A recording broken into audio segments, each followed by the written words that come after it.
Sure yan ah. Hello, sound check. Amen. Kumusta kayo dyan? Mga seryoso. Ayan. So, sino ba? Expiration date. Sino ba nakakala yung expiration date? Ayan yung nakikita natin sa pagkain. Na yung tipong kapag, lagpas na yung date na nakalagay doon, tapos kinain mo, sasakit siya mo kasi, expired na yun, di ba?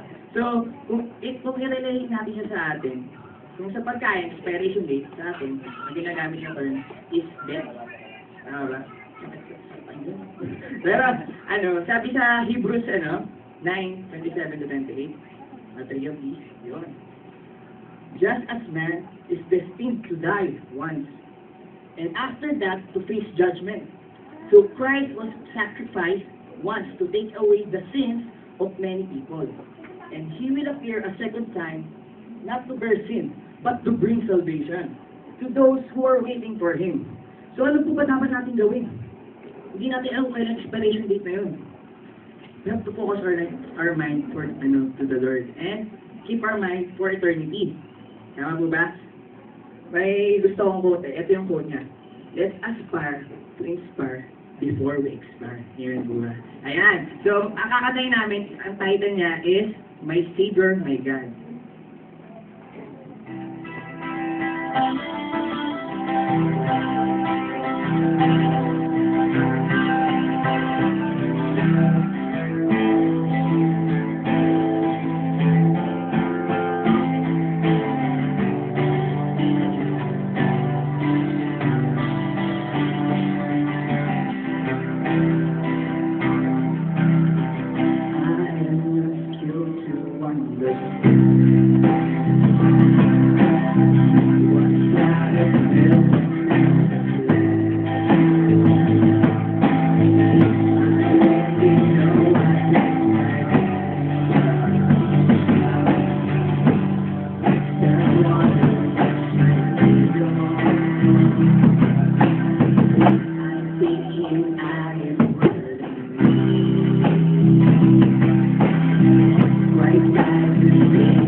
Yeah.